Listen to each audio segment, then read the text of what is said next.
What a fun time, man. Boys are out looking tonight. There he is. He didn't go 50 yards.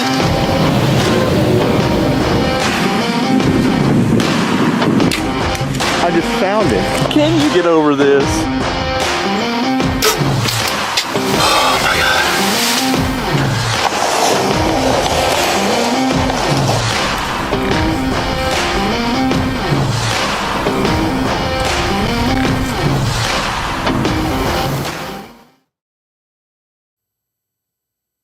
Hey, what's up, everybody? Welcome back to the White Knuckle podcast, episode number 151. Really, it's episode number one since the rebirth, if you will, of the podcast. We took about a 2, maybe even a 3-year break. In that time, a lot of things have happened. I worked with Midwest Whitetail a little bit, managing their podcast, and eventually wanted to do my own again. And so here we are, episode 151. We're thankful that we could be joined tonight by Dan Infalt, and he's graciously accepted the invite to drive over here to downtown Evansville. Welcome, Dan. How's it going? Pretty good. Good. What I gotta ask, what's new? It's been a long time since we've had anything but. I was thinking maybe you fell off the earth. Well, starting this real estate business on my own with my partner and all of the things that entailed. Obviously, as you well know from starting your own company, it's a lot more work than what you expect. Always, isn't it? It's kind of like deer hunting. It never ends. There's always something going on, and so I did fall off the face of the earth. I didn't spend a ton of time hunting. Last year, the year prior I did, but last year, kind of a weird situation. The lease that we had over in Marquette County, the fella that owned it passed away, and he had his will set up in one way or another, and it didn't work out the way we expected it to. So we recognized the value of an opportunity and took it, and now I'm hunting in a different part of the state, back where I was before, and you've been on that ground. I still have yet to kill a buck there. Well, that's not true. I did kill a buck last year. I did post it. I wasn't too ecstatic about it. It was one of those freaky deals, as you well know, when you're self-filming. I turned, actually Gavin was with me. He was hunting about 300 yards away on a food plot, and I just happened to turn. I saw the deer, I saw the frame. I knew there was a big 8-pointer. I hadn't run any trail cameras there or anything like that. I turned, I looked, I saw the frame, and I'm like, oh, that's got to be that big 8-pointer. And didn't spend a whole lot of time looking at him, and I usually wouldn't until he got closer, you know. We were just talking about eyesight a little while ago, and mine isn't as good as it used to be, or maybe ever was. But as the deer got closer, and I'm getting ready, because he's basically, what he's doing is he's paralleling these does to catch their wind. Wind was out of the south, he was on the north side of them, and he was just paralleling him, trying to catch up to him to parallel him and wind him. And it just blew my mind that I looked down, and for the first time in I don't know how many years of filming, my camera arm, the top band or the top strap had let go, and it's like, and I'm like, oh crap, what do you do? So I never looked at the deer again. He ended up going one way, and I tried to fix the camera, and a long story short, I was able to hold the camera with my right knee. And he came into 31 yards, and I drew back, and I just thought it was that deer, and that's my excuse, and everybody's gonna beat me up for that, but that's the only deer I've killed there. So what's up with you in the last couple of years? Last year I had a real hard year. The year before was great. The year before I shot a target animal I'd been hunting for 5 years. I remember that. Yeah. That was a great deer. Right at the beginning of the season. Yeah. And then you went to every state that you could possibly. Yeah, and it didn't kill anything in those places. But last year I had a tough year. I had, I really go hardcore after, just bucks. Obviously, that I'm looking for a specific animal. Sure. And I was hopping around trying to locate one early, and something started going on at Dave's farm where all of a sudden the camera started going off like crazy. I didn't get anything real big, but something was going on. So I go over there, and I went into what's kind of like an observation stand, but I hadn't seen anything big on the cameras, and it was kind of like a late afterthought hunt where I had a couple hours and I just, well, okay, I can get in there quick. It's next to the road. Got in there, got set up, and I thought, well, this is one of those hunts where I'm watching from a distance, and I know does come through here, and I want to take one for meat. I'll take one on this hunt, and I'll watch with the binoculars, this big open area, and I can see everything going on. The does come out, and they walk past, and I decide to shoot one. And I shoot one, and it runs out in front of me and dies. And while it's dying, and I'm filming it, filming what happened. I look over, and there's a buck standing in the field, kind of watching. It had to be there the whole time, but there's a couple trees over there, kind of blocking my view. Right. I'm like, where did this thing come from? And I'm looking at it, I'm like, that might be a shooter. It looks like a pretty decent buck. And I'm watching him, and I get my bow in my hand, and I'm watching him. All of a sudden, out of my peripheral, I see something underneath me, and there's this giant buck underneath me. At Dave's. Yeah. Never seen him before. And so I draw my bow, and he walks into 10 yards underneath me, and all of a sudden just locks up and looks up like this. I don't know why. He stares at me, and his eyes get big, and you just feel he's going to run. And at like 8 yards, I'm thinking I can put it right here, right down into the vitals. Sure. And I shoot him, and I hit where I'm aiming. And the deer takes a couple stumbles back and runs off. And I had to track that thing across 3 properties. And that arrow got about a foot of penetration. It had to be right up against the vitals. And just didn't get enough penetration. It had to be right there. I mean, there was lung blood, so I don't know what happened, but I didn't get the buck. And then when I finally determined I didn't get it, and I used up all my resources, checked all the properties I could, and talked to everybody I could, I started hunting again. And right away got into a real big buck on some public land. And took a 40-yard shot at it broadside, and it ducked on the shot, and I hit the spine. And instead of just dropping, the arrow exploded in a million. Well, the head blew off, and the arrow cracked all over the place.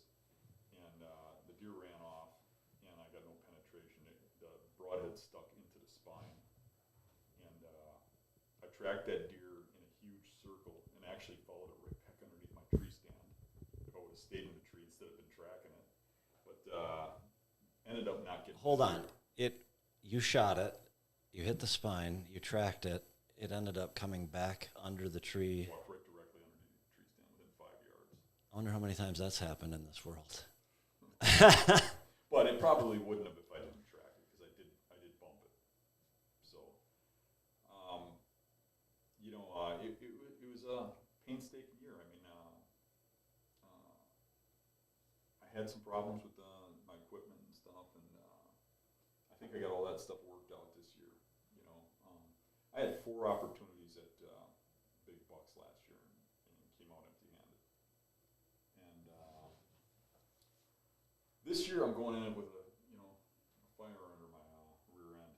So I'm going to start out in Nebraska in a couple weeks here on the opener, which is the first.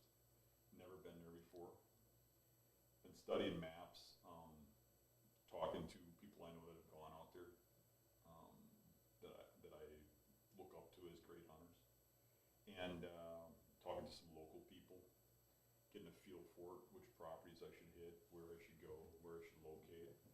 And Josh is going out there too. Josh went there last year, and when he went out there, he went kind of like I'm going this year, blind. Just went out there to some stuff he found on the map. And the day before the season, he went for a little walk and walked into a draw and jumped a big 10-pointer. And then right away he called me and we talked about it. And then before he even hunted, we did a show and discussed what he was going to do.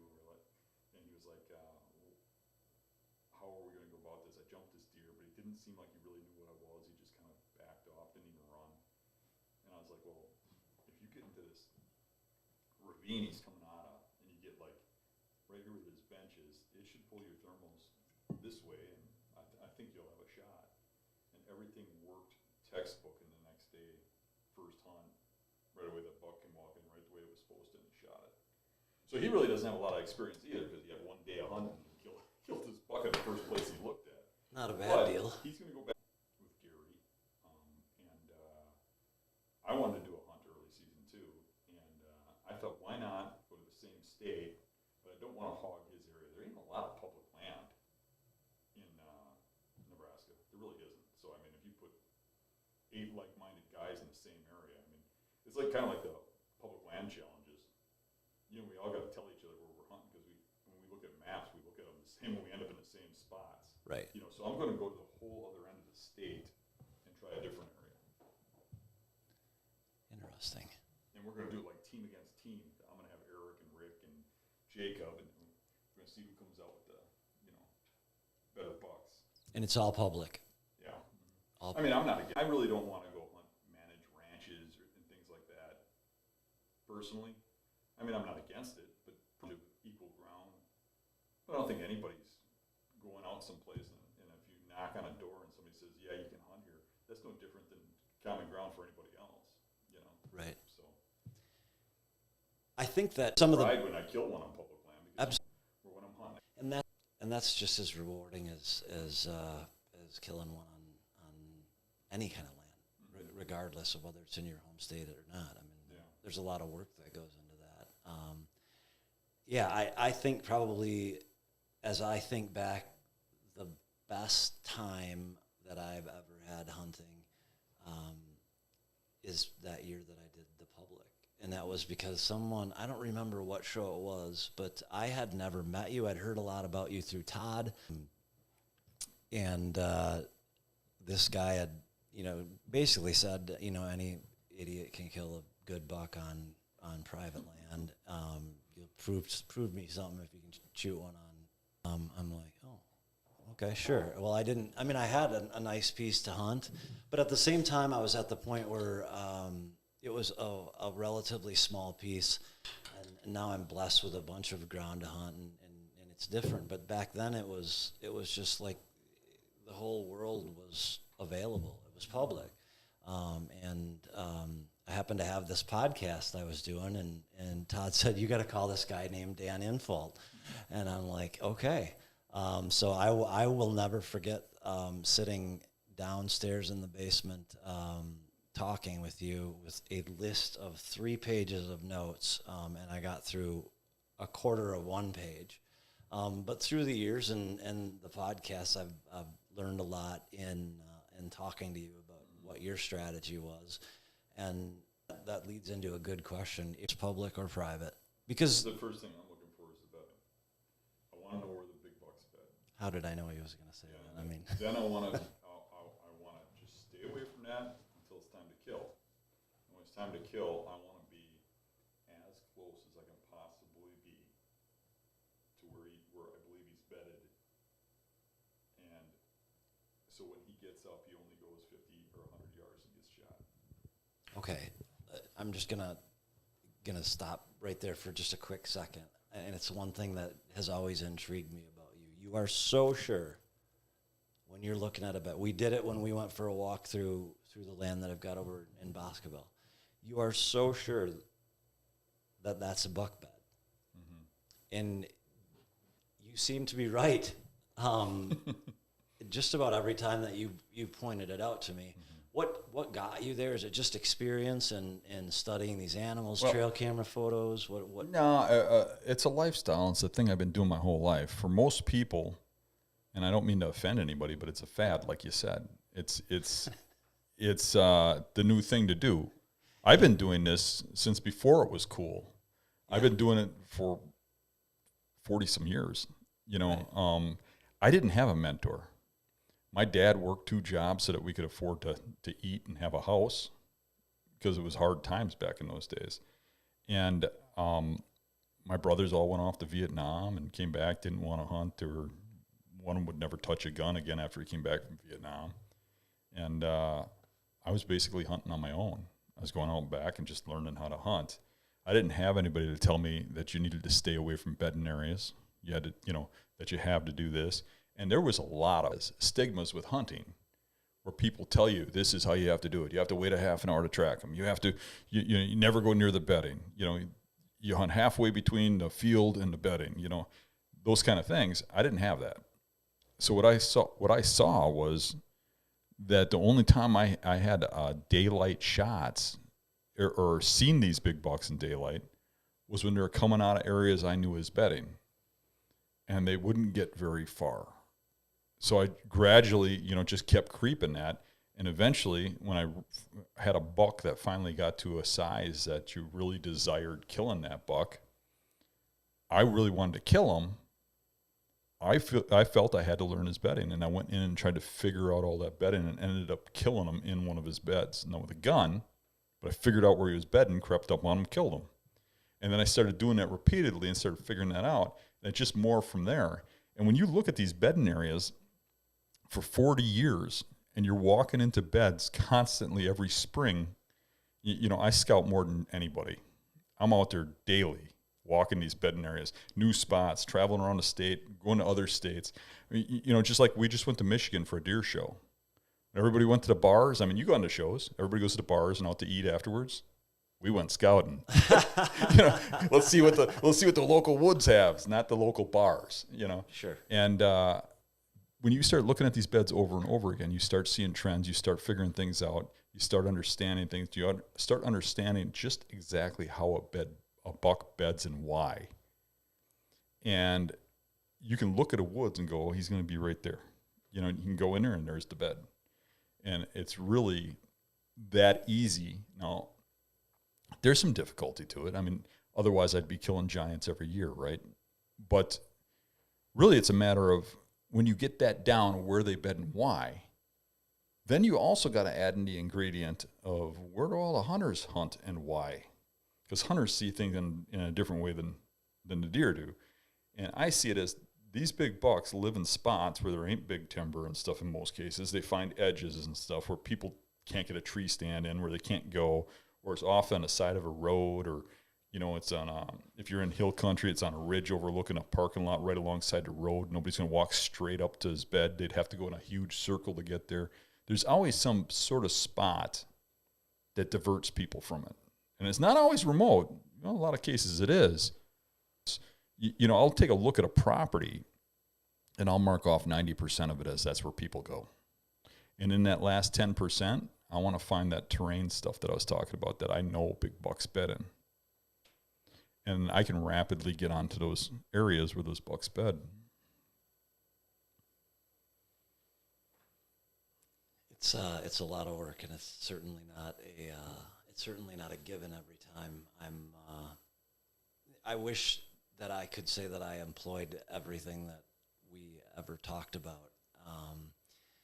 You know what the greatest part about this stuff is the average guy, he goes and he gets a lease or a small farm, he gets a property someplace, and he's like, okay, I got a good property here. And he probably does. And say he's on a real good property. It might take him 2, 3, 4, maybe 5 years. But then he's got it down pat. He's got his stands laid out. And he rotates through his stands. And, he gets his good buck here and there.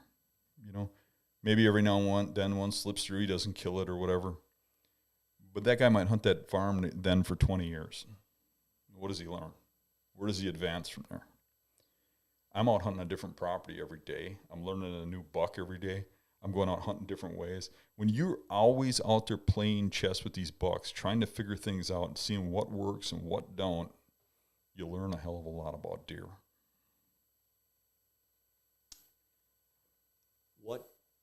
What do you think is the best lesson that you've learned in the woods, regardless of whether it's about hunting, regardless of hunting life, what's the best lesson that you've learned? Well, the best lessons are never about actually hunting. Probably the best lessons I've learned are about family life and stuff. Literally, the woods is my church. I think we kind of briefly discussed that as we were walking in here. Yeah. But to me, I mean, I live this crazy life where I'm running around doing all this stuff for everybody and workshops and working in houses and shops and building things and racing from this to that, not even sleeping. The only time I have any relaxation, the only time I get to be me and be who I am is when I'm in the woods. It's when I'm feral, when I'm out there. Feral. You know, and that, you know, is when you have your time to reflect and everything else, you know. And I think the biggest lessons I've learned is that, you got to remember that, like hunters got a big ego, you know, especially when they're younger, you know, and I've gotten over that ego, but I certainly had one when I was younger, you know, and I would pound, and everything would be about hunting. Every vacation, everything I do, you know, every minute, every day after work. And I wouldn't be with the kids on Halloween because that's, you know, rut. And, you know, if I had my home state tagged, I'd be in some other state. So my kids wouldn't see me on Halloween. My son, who had a birthday in November, wouldn't see me on his birthday.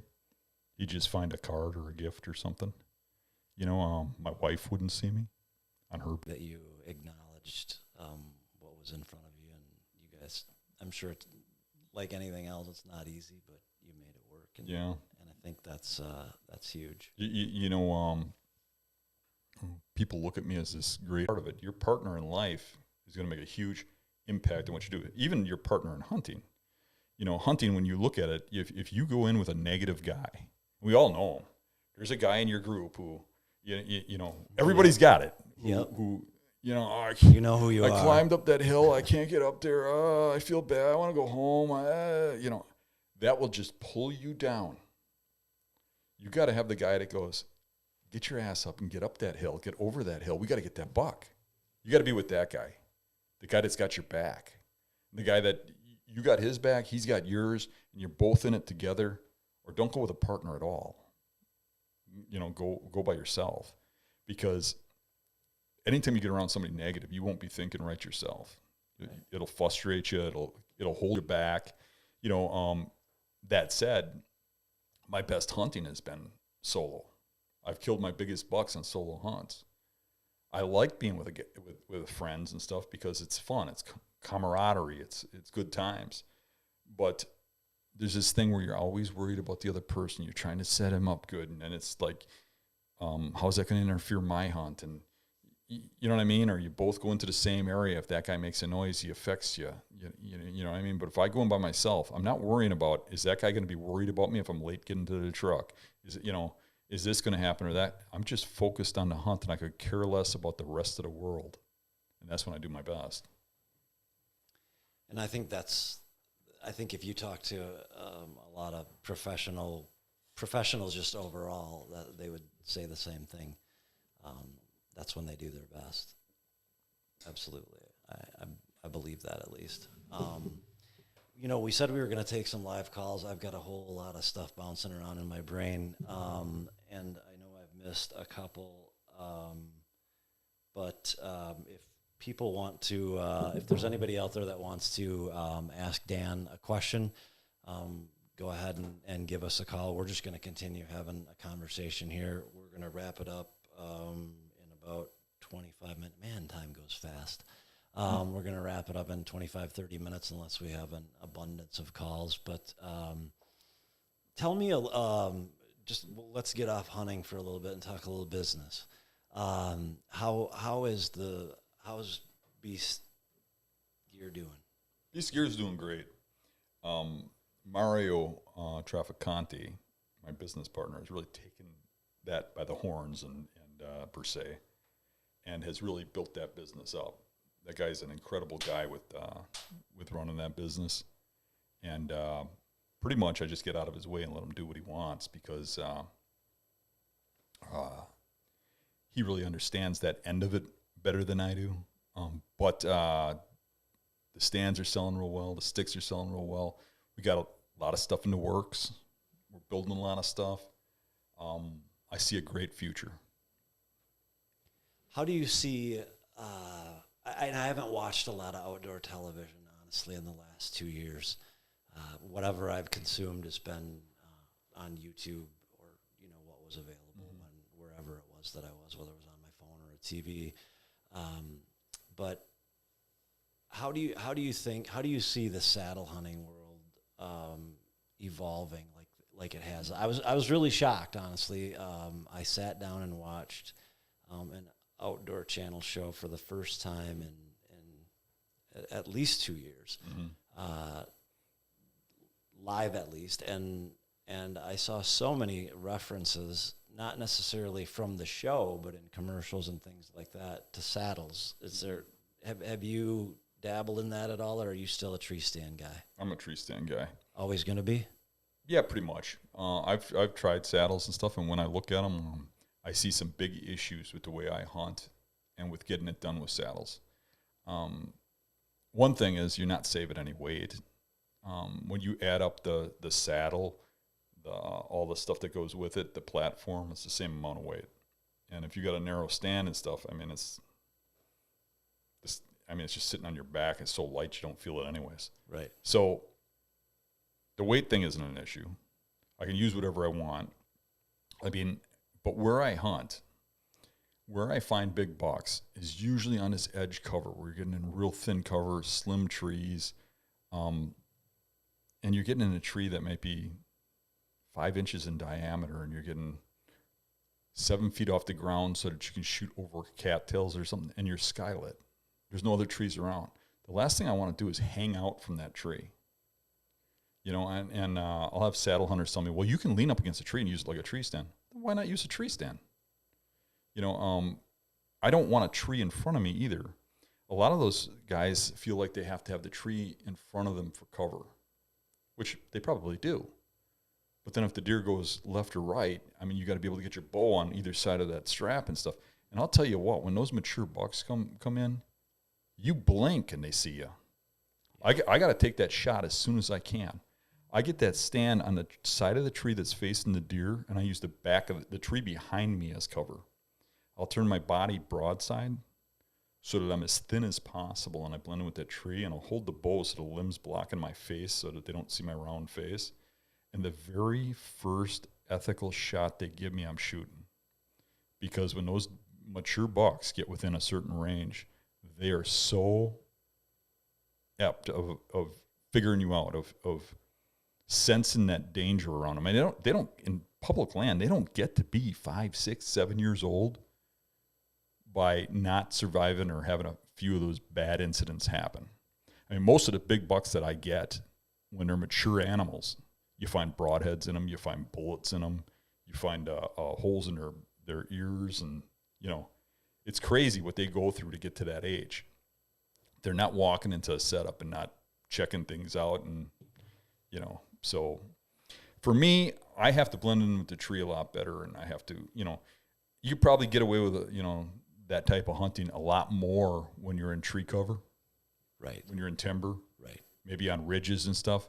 But really, when I hunt hill country, when I hunt the ridges between bedding areas, you get the day cruisers, man, you really don't see a lot of mature bucks. You see some shooters, a lot of 2 and 3 year olds, but you don't see a lot of 5, 6, 7 year olds.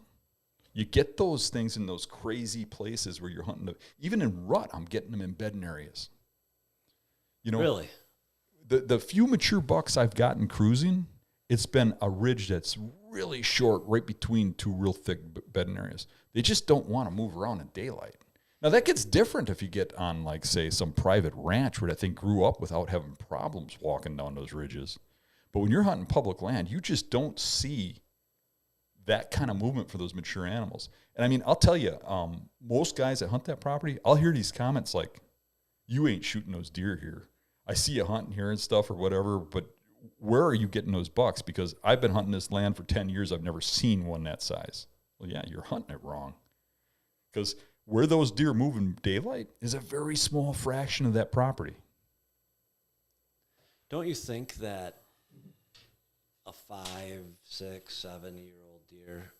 I think a 4 and 5-year-old deer are very different animals.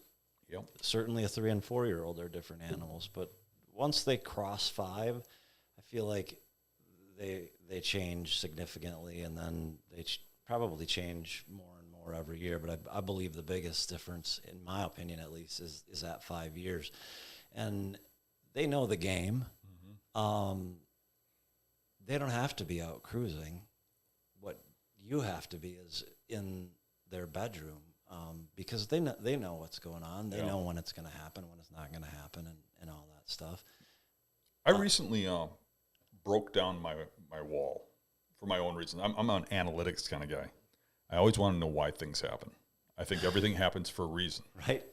And I looked at my kills, and I looked at, I'm not above shooting a 2 or 3-year-old if it's a nice animal.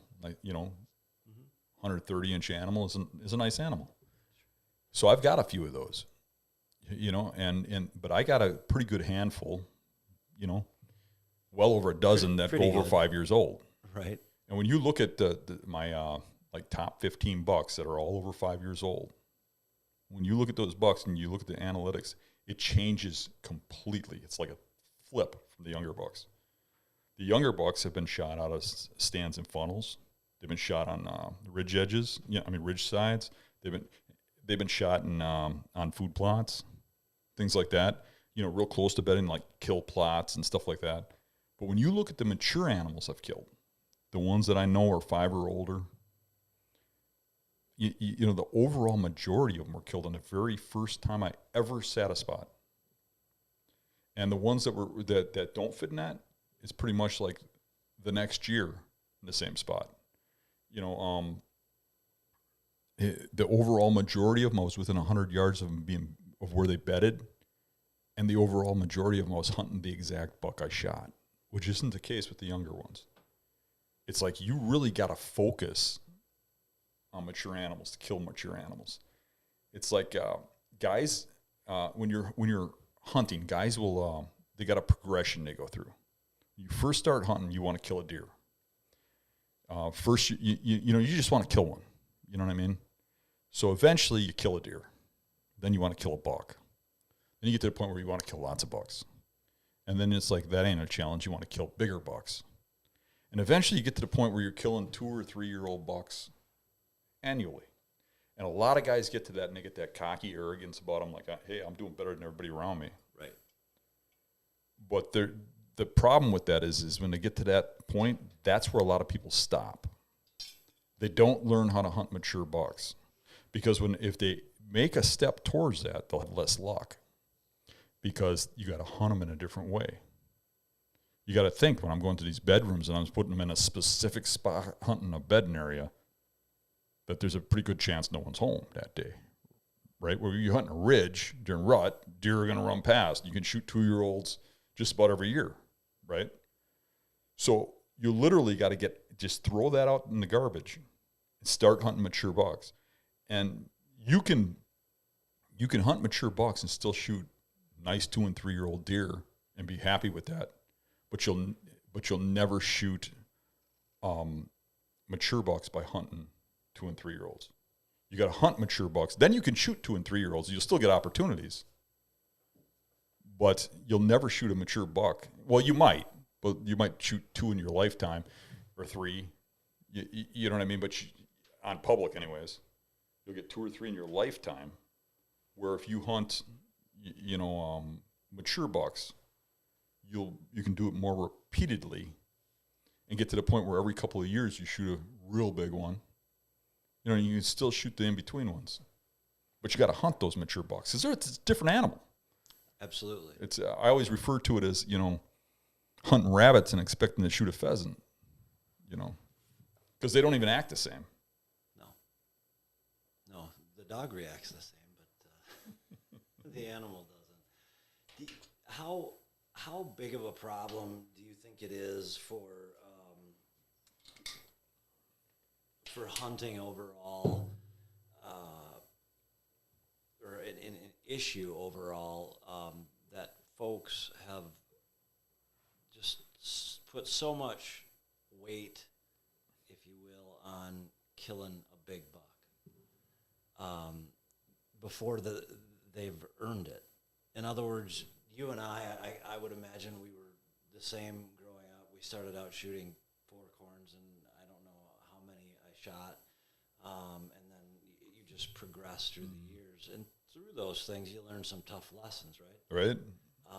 And those tough lessons taught you, kind of like life, they're painful, but they teach you something. And I think you're the guy that I first heard say you've got to learn to love the fail. Mm-hmm. And when we have this, this onslaught of hunters going out in youth season and things like that, how important is it, do you think, and I don't want to get into political discussion, if you will, but how important is it that you think those kids or young hunters, whether I mean young hunter as, if you just started hunting, how important is it that you go out and establish your skill set first before you start measuring your success by inches? When you say that, I can't help but think about my childhood and the way childhood is now. And when I grew up, like I said, I started on my own. I just went out back and hunted. And nowadays we can't let our, 10-year-old kids just run around with weapons out in the woods behind their houses. It's a different time. But back in those days, it was common, but you had to earn yourself. I was a little bit of an exception. I mean, most people did hunt with their fathers or with a brother or something like that. But when a kid would come into camp, when you look back in the 70s or, in that era, they had to earn their way into camp. That was being like, he's becoming a man. Now he's invited in with the big boys, right? Now you get to do man things. You went from childhood to being a man, and you had to earn, going to deer camp. And when you went to deer camp, those people took that serious. The men had their spots, their areas that they hunted. And you were expected to find your own area. You weren't hunting the good spots. You were hunting, Jimmy can go over there. He can go sit that spot over there or sit in that area, and you had to earn it. You know what I mean? Where nowadays, now you're competing with cell phones, you're competing with computers, you're competing with video games and stuff, where we didn't have any of that when we were kids. And we have a youth season. So these dads are taking these kids out. You don't even have to wait till you're 12 anymore. I mean, they're taking them out at 8 or 9 years old. Yep. In a season just for them, and they sit beside them, and bring them a cherry Coke and a peanut butter sandwich and set them up just perfect and say, okay, wait a little bit. Yeah, there's one that's got 42 points. Shoot that one. And then the kid shoots it, and he's like, did I do good, Dad? Yeah, you did good. You did good. It's not earning it. It's not. There's something about that earning that first buck where there's that feeling of accomplishment, and we're taking that away. And now they feel like they're owed that. And then when they can't just go out and get them, they're frustrated and stuff, and they grow bored of the hunting, and they end up leaving hunting. And that's a problem. Yeah, it is a problem. A big problem. And that's what it's really been my mission, has been to make people better hunters and hunters better people. That's always been my mission. And if you can teach people how to hunt, or teach them how to be successful, not necessarily how to hunt, but how to be successful through work, they're going to appreciate hunting, they're going to stay with hunting, and they're going to be better people because of it. Because I think hunting makes you a better person. I mean, maybe there's a lot of people out there that probably disagree with me, but I can always find common ground with a hunter. I have a hard time finding common ground when I go into the city or I'm around people. It's just I feel lost, But I've always gravitated towards hunters. I think they're better people. And I think the more people we have hunting, the better. And it always upsets me when I hear people say, you shouldn't do that because we got too many hunters to begin with. I need more land for myself. And it's like, what are you, greedy? More people out there? Well, maybe the buck size does go down. Just work a little harder. You know what I mean? It's not really about what you kill. It's about the journey. You know what I'm saying? Absolutely. It's I guess that's particularly in the professional world. That's the way I've lived my life. I've never not been paid for performance. And I don't ever want to be. I've been fortunate, I guess, and I think hunting blends really well with that. Sometimes you got to pay the dumb tax, as I say, or the price for continuing your education in order to win. And I hate losing, and it's no different in deer hunting.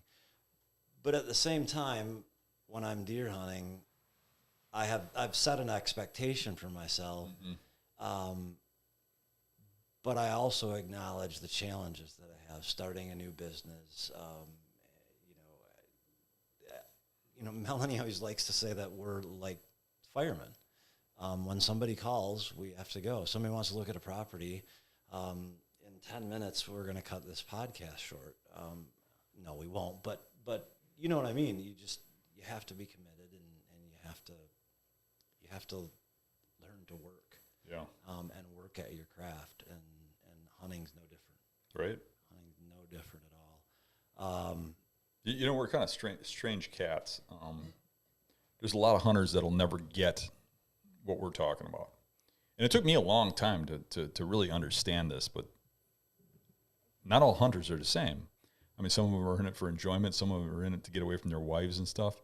To hunt the way I do or you do, from knowing you, you have to enjoy hard work. You have to enjoy the grind. If you don't, you'd be miserable. I would never work as hard as I work to kill a deer at work. I'd quit. And they pay me at work. Right. And sometimes, when you're out there, you question yourself, and you're like, what the hell am I doing? Mm-hmm. This is a lot of work. Gavin and I spent basically a Sunday hanging 10 trail cameras, and there's 50 more to go. It eats up a lot of time, but it eats me up inside, and it's something that I love. And it's you got to love the game, or you're not gonna be passionate about it. And I'm not saying you have to be passionate about it like we are, or like you are, or like someone else is. I'm just say do your own thing, and just make sure you're enjoying it. Because if you don't enjoy it, it's probably not worth doing. Right, exactly. Wouldn't you? Yeah. I mean, I don't think I can't think of a time that I didn't enjoy going hunting. When as I get to the point where I'm at in life now, when people talk to me about hunting and they talk to me about deer, well, what's your most memorable deer hunt or whatever, it really isn't about the biggest bucks anymore. It's about the things I overcame during that hunt. It's about how you went through hell to get this deer or to fail, either or. But it's the journey, and it becomes more and more about the journey as you get older. It's more about the memories, and what memories do you have from? Yeah, I got that buck because I was able to get in on a $10,000 lease, and there's bucks all over the place. Hell of a story there, guy. But whether you're telling stories or not to yourself, I mean, for me, that last buck I got 2 seasons ago, that buck was 7 years old. I'd hunted him for years, had a history of him. I pulled my hair out trying to figure that buck out, and I put something together where I know exactly where that buck's going to be bedded. I was pretty sure of it. And the first hunt, I blew it, and I left him alone for the whole rest of the year and waited till the next year in that same spot so I wouldn't burn that spot, and killed him the next year. And to have that deer get out of the bed where I think he's going to get up, 75 yards in front of me, come to exactly where I think he's going to be and shoot him, that's a feeling of accomplishment that's hard to beat. I mean, that buck could have been 130 inches, and I would have been ecstatic over the way that went down. Obviously it was much bigger than that. Yeah. So, but, I mean, you couldn't take me and put me on a 250-inch booner on somebody's private ranch. I mean, and I wouldn't have the same enjoyment. I mean, a lot of people would want that booner because of the number, But are you in it for a number, or are you in it for the enjoyment? You know, I often use the analogy of and maybe it's not an analogy, but I often think about in my younger years duck hunting, and outside of Friesland, the little town that I grew up in, we had a place we called the shit pits. It was where all the wastewater went, and we always used to go out there and jump shoot ducks, and I'm like, this is stupid. I'd rather sit on a pond and get one duck to commit to flying into my decoys than sneak up on them and ground swat them or whatever it was that we were doing. More often than not, you'd ground swat one and tried to shoot the rest of them. But I found myself being really drawn to, I don't know, the art of it. And certainly there's an art to duck hunting, like there's an art to deer hunting. I mean, Right. They're a different breed, man.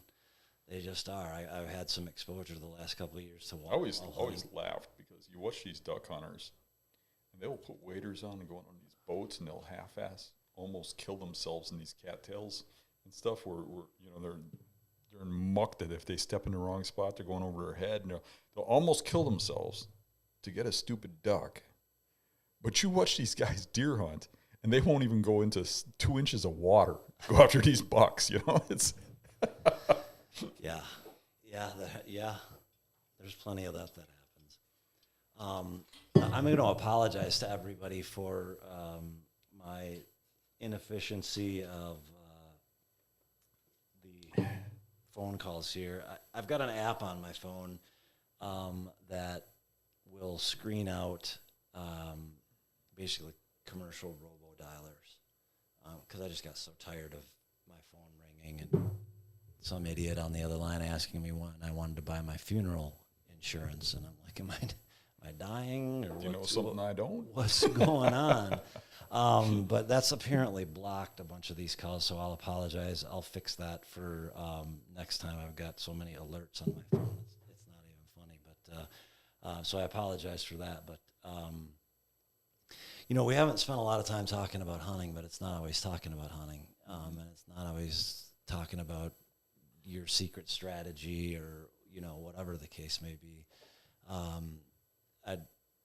I think that sometimes during hunting season, it's something that I wanted to ask you about for a long time, and I've thought about it several times, is how do you go about maintaining your sanity during season? Because I get in a tree, and I've got ants in my pants to begin with. So, and Todd would tell you that. Yeah, he would definitely tell you that. But how do you keep a positive attitude? Is it something that just comes naturally for you, or is there something that you go through in terms of a ritual? It does kind of come naturally for me. Yeah, you've always been a positive person. I literally, every time I go hunting, I fully believe I'm going to shoot my target animal, or I wouldn't even go. I have to have that belief to really go about the way I go in the painstaking effort of getting in there quiet and everything. I really believe I'm going to kill that buck. And when it doesn't happen, you got to get up the next morning and believe that. One thing that helps me with that is all the scouting I do, the research I do, the studying maps and all that. It builds your confidence. It makes you believe in what you're doing. But really the number one thing that gives you that confidence is when you go out there and you believe that buck is in point A and he's going to come by point B, and you know there's 10 billion trees in there and that's the only tree you could kill him out of, or you kill him out of the one tree out of the 10 billion trees. You know what I mean? That'll build confidence. Then you know that what you're doing works. You know, you can watch somebody on TV pull something off over and over and over again. It ain't like doing it yourself. Right. Once you get that one under your belt, it builds confidence. 2 builds more. So it's easy for me to say build confidence. It's harder for somebody who hasn't killed one. But the mapping, the scouting, the walking it, the looking at the bedding areas. I mean, you look at a bedding area and you see all the poop, you see the beds, you see the giant rubs in the beds and stuff, you see the exit trail, you see the tree. You're like, well, I know he beds here sometimes. I know he goes by that tree. And then you're taking your guess at what time periods he beds there and stuff. That's going to build confidence. It's going to make you believe in that spot. You know, a lot of people get shot down because they'll go hunt spots like that, and then nothing happens. Well, you got to remember, I've been doing this for years, and I look at those beds all the time, and I don't kill bucks all the time. I mean, most of the time I'm unsuccessful. You got to get that one time when you hit the timing right. He's there and you're there, you know. But the confidence of knowing that he beds there sometimes, and that this tree he can't win you from, you can get to, you know, without him knowing you're there. I mean, that should help with the confidence. In the remaining time that we've got, which isn't a whole lot, I do want to talk a little bit of strategy. You know, what are we, August the 11th. The deer are, let's say, 30 days from losing their velvet. Probably pretty accurate. A lot of things are going to change inside of 45 days, right? How much stock do you put into what you're seeing now? In other words, let's say you've got you know, a big buck that you want to kill, and you see him consistently using this alfalfa field. I would say that if he's 5 or 6 years old, he's going to stay, and he's probably going to be, as long as you don't make him uncomfortable, he's probably going to be comfortable. How do you feel about that? I've had some bucks that relocate. I've had some that don't. The majority of the time, the older ones do kind of stay in that area. Not always, but they don't have to be right where you see them. You know, it's kind of like trail cameras. Nowadays, everybody wants to put them where you kill deer. You know, this is where I hunt. I got a trail camera here, here, here. And these 10 spots, I got a cell cam. Those are the spots that I hunt. That ain't how I hunt. Cameras are to tell me that the deer is there that I want to kill. You know what I mean? Once I get a picture of them, my scouting, my knowledge is what kills that deer, not a camera. Now I look at, you know, the terrain and where he could be coming from, where could he be bedding. Like I said, there's only so many spots. You know, so like right now, last year I was hunting a very large 10-pointer, probably about 170 class, real nice animal. And he was there all through the season. So I know he's around. I kind of know that he hops around, but he stays in the same kind of general area. So last night was the first night I actually went out looking for him. And I figured where he would be based on acorns, and looked at the fields of that deer this year. And he will be very close to there, but not exactly where I saw him. And I kind of got a good idea where he's going to be. He's going to be in the acorns as they start dropping heavily. They're not dropping real heavy now, but those deer are eating the acorns up and then moving out into the fields. So if I wait a little bit time, you know, because there's just a small amount of acorns, but they're going to start dropping pretty heavy here. And then I'm going to have them go in a different direction. So now I know where he is. With my knowledge of the terrain and my years of hunting these things, I've kind of narrowed down, okay, if he was there at 9 o'clock last night, Right. You know, where was he bedding? Now, this is a vast area of miles of, a couple miles of public swamp. I narrowed it down to 2 spots he's coming from. That's 2 hunts. Either I blow it or I kill him, but it's 2 hunts. And I think most people look at that like, he could be anywhere. But I've been doing it for years, and I get a kind of a grasp for that, you know. He could be anywhere. He could. Who cares? But me, I believe that he's in these 2 spots. Right. And that's what will give me success.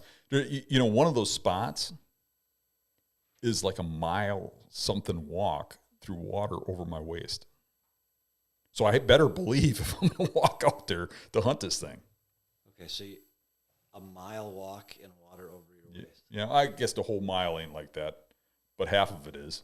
You're not you. The guy that drills holes in the bottom of his boots. Be glad I'm wearing clothes. Completely feral. You know, I told Gavin when you know we were planning this, I'm like, don't be surprised if he wears an off the wall T-shirt. Oh man, anything else that you want to share before we go? I'd love to sit down and break down from beginning to end a scenario at some point. You know, I'd love to get into the mind of Dan Infald, if you will, just to see how you process the information that you're getting, and you know what value you put on that information, because so many people do it so many different ways, and there's not a one size fits all. I don't think that just because Dan does it, that's the only way that it's going to work. I know that the way Dan does it has worked pretty good in the past. What I've been doing that really answers that a lot is those videos I've been putting up recently. I know in your busy life you're probably not watching them, but I do a lot of scouting videos. Yeah, you busted me out on that already. I show exactly what I'm finding and talk about why as I'm doing it. And then when I'm wrong, I tell you, okay, I was wrong and this is why, and now I see it differently as I go. And show what I'm seeing. And that's important because, you know, when I go into a bedding area, it ain't just finding bedding areas like people think. It's really about timing. Like I've done studies where I'll put cameras in bedding areas or on exits and entrances and stuff, and I'll watch when deer go in and stuff like that. And you start figuring out a lot of things. And one thing I figured out really quick was that there's about a 2-week period in most bedding areas where they're peak, where there's a big buck there pretty consistently. 2 weeks out of the season. And you got to figure out when that 2 weeks is. And, you know, you'll hear all these guys go, well, I'm waiting for the rut. I'm not hunting my best spot till it's rut. And it's like, I got a best spot early season. I got a best spot rut. I got a best, you know, right. and I got more than one. But I'm hunting based on what those deer are doing or whatever. I'm looking at that bedding area and I'm trying to determine why is that deer there? When is he here? Is he here on a certain wind? You got to be a detective. You know what I mean? So like in those videos, I show that. I go in and I figure it out, you know, and why is he here? When is he here? You know, it might be a bed that's based on acorns. And you'll see this all the time. You know, the acorn growth is kind of a biannual thing. And a guy will go in and he'll find this little bedding area that's just torn up with rubs. And he'll think, oh, this is awesome. I'm going to kill this buck. He's bedding on this point. He's coming out here to, you know, up this point, and I'm going to kill this buck. And then he comes that fall, and there ain't one rub. There is no sign of that deer. And he's like, well, what happened? This really, you know, I don't know what all those rubs were, but that deer must have been killed or something. And he'll move on, thinking the deer got killed or something. And the next year he comes in there, the acorns are you know, dropped, and he's like, oh, look at this. Oh, you know, it's an every other year thing. Yep. You know, some beds are, you know, early season because of some crop. Some of them are from some plant. And often what they are really focusing on, especially early season, isn't a crop. You know, it can be orange julienne, or it can be stinging nettles or something. But they'll focus on something like that. And you might have beds that focus on that, or bedding areas. You might have bedding areas that focus on rut, and they're only used for about a week. You might have late season bedding areas. You know what I mean? And you got to figure out, why is that deer there, and when is he there? What's he doing? What is the reason he's there? Sometimes you just don't know, right? Sometimes you're wrong. But if I don't know, I'm going to throw a few hunts at it. One early, one mid-season, one late, see what happens. Or maybe I throw a camera in there and I just leave it for the year and see when they bed there. You know, but there's a timing thing to it, you know. So it's safe to say you spend a lot of time figuring out where they bed, and that's not probably. It really is a chess game. It is. It is. I admire the fact that you believe in yourself enough to go out every time believing that you're going to kill that deer. I don't know what happens if you don't believe? You go out there and you might hunt the same spot I do, but you go out there and you're thinking about your problems at work. You're thinking about the long walk out of that swamp. I got to go a half mile through this water. And you leave a little early. You know what I mean? Yeah, or you're thinking about something and you're not paying attention. I know exactly what you mean. And you're looking around, and all of a sudden you hear something, and you look over and there's a buck stomping at you because he saw you move your head, because you weren't paying attention, because he didn't think he was going to show up. You know, you kind of half-heartedly believed, like, I got to rule that spot out. You know, that'll kill you. You got to be there like a kid on Christmas Day, like, okay, he's coming. And every snap you hear, you got to be focused on, and if you're not in the game, Yeah, absolutely. That was well said. It's a learned behavior, I think, to be able to do that. I don't think it's just something you all of a sudden wake up with one day. There's a certain amount of success and failure, a whole lot more failure that comes along with developing an attitude like that. Wouldn't you agree? Oh, yeah. And I think you'd also agree that the failure is more important than the success. You learn from failing. Right. All those failures are what teach you to be successful. And it really isn't failure because you're learning something. Right. You're moving forward. You're growing. People always call the unsuccessful hunts failures. But when I'm hunting down an area, every one of those is leading me closer and closer to that buck. It's not a failure. It's part of the journey. Absolutely. It's sometimes even if you don't get that buck in the whole season, and it dawned on me like, oh my gosh, this is it right there. And it's that drive, it's the drive, it's the belief, it's all of that makes you do that, makes you go out there and find them and hunt them down and figure them out. I think it's important that people understand that, you don't have to be as into it as Dan is or the next person. Absolutely. Yeah. Hunting is a personal thing. Yep. And, the last thing I want to do is tell everybody, this is exactly how you should be a hunter. You know what I'd like to see? People that are like-minded with me, like are aggressive hunters or whatever, to take their skill, look at what I do, use what they can, discard what they can't, and make it even better. And a lot of these young kids got something that I didn't or my generation didn't have. They got all the knowledge that people like me put out there. And now a lot of people are. When I started doing this, a lot of people were like, you can't give up knowledge. You don't give that out. It's not free. People need to earn that. That was common, all the way into the 90s. People would not help anybody. Right. You had to learn that on your own. Right. And now, and I hope I had something to do with it, pushing this stuff through and just, despite everybody getting mad about me telling people how to hunt, or not how to hunt, but helping them learn better ways to hunt, despite people getting mad about that, I think I helped a lot of people, and I think now a lot of other people are doing the same. You see people like the hunting public come up and just grow huge, showing people how they hunt, and all these YouTube channels with people teaching people how to hunt, and if they don't, people won't watch. So I don't know. It's a vicious circle. Yeah, it is. And that's never going to change. There's so many more resources that are available to people today that we didn't have when we were kids, so they could, like a young kid now can start out where I left off. What I learned in 40 years, they know. Right. Because these kids nowadays are incredible at how much information they pick up from this stuff. I'm amazed at how much these kids know when they come talk to me. And by kids, I don't mean kids. I mean, guys in their 30s or something, which are kids to me because I'm an old man. But, it's amazing how much they know.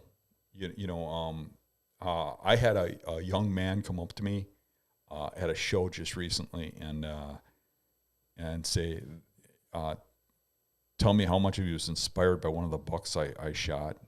And he said the one that scored so much, and I'm thinking, I had to go back and look. Wow, he really did score that much. I wonder how he knows that. I don't know if he looked it up in the books or what. I didn't even know it. But, some of my early bucks when I was a kid, when I had that big ego, I put in the record books and stuff. But, it's amazing how much they know. But if they take that knowledge that they have or that they've learned, and then the rest of their life they advance, they're going to become way better hunters than I am. It's certainly possible. I'm sure some of them will. Yeah.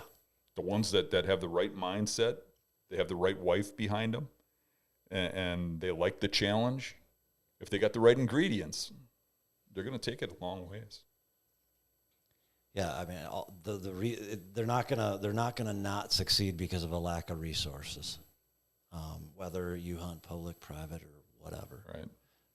It all takes some good hard work. I'm a big believer that you can do anything you want to. If you're physically capable and mentally capable of doing it, you can do it. If you want to be a football star and you start out young enough and you try hard enough, I think you can do it.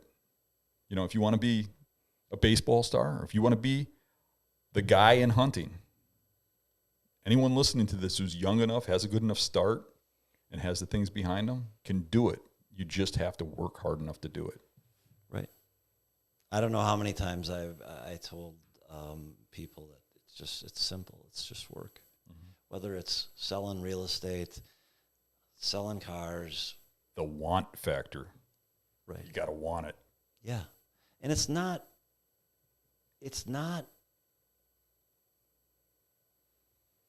something that you can put your hands on. Mm-hmm. I think, and I know we're getting a little philosophical here. Gavin, don't fall asleep. We need you, buddy. It's not something that you can put your hands on. It's just the satisfaction of doing the job right, mm-hmm.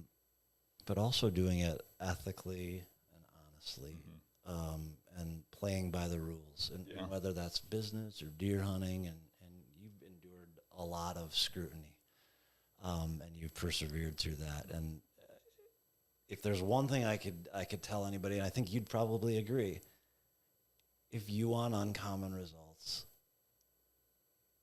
uncommon work is coming your way. Right. Do everything like everybody else. You ain't getting nowheres. You're getting as far as they got. No. That's it. It takes work. Mm-hmm. And whether it's wherever you work or in the deer woods, it boils down to work and want. Right. And I think wanting it for the right reasons has something to do with it too. But, Melanie asked me what we were going to talk about this morning. And I said, I don't have a clue. She's like, I don't know what we're going to talk about. The best podcasts are the ones where you don't have a plan. Yeah, I'd never have a plan. I just go with the flow. So, certainly my apologies for not, I guess, knowing how this was going to affect. I was hoping we'd be able to field some calls, and I've got a whole load of messages there, so I apologize to everyone. We'll have it fixed next time, probably. But how can you reference those shows? How can we find those? My shows? Yeah. YouTube Hunt and Beast. Okay. So. Anything else that you might want to let people know? They might want to check out our custom gear. So Hunt and Beast gear is where I make the tree stands and sticks that I hunt out of, and that me and Mario developed, and I think that's some pretty cool stuff that if you hunt my way, you might like. Definitely worth a look. Yeah, I have not used the stand, just because the ground that I was hunting, it didn't make any sense. Mm-hmm. Things have changed, so I'll be changing that a little bit this year. But I have used the sticks a couple times. In the website for that is what again? HuntingBeastGear.com. Okay, HuntingBeastGear.com. I'll try and post that in the show notes when we put that out. The YouTube show is really good, and I also have a website that is a forum. So it's kind of like a Facebook. Forums were kind of before Facebook. Yep. There's a lot of information on that website. Yeah. Especially like if you go into the deer hunting forum portion of it, at the top we have the greatest posts ever. Posts ever, yep. And that just has so much tactical information in it. It's always mind-boggling for new members. That tactical thread is always an interesting one. It is kind of a cool place too, because the whole world has got so divided, politically and everything else, that we.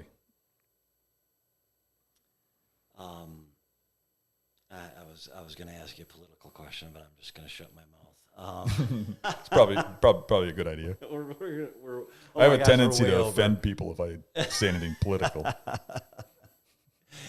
Oh man, yeah. Maybe nobody's watching and we could get away with it. I don't know. But anyway, I appreciate you coming in. let's should we do it again? Yeah, let's do it again.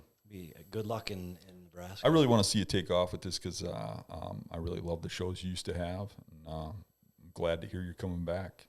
Thank you. I appreciate that. It's been quite a journey, but we're going to give it our best shot. All right. Thanks, everybody.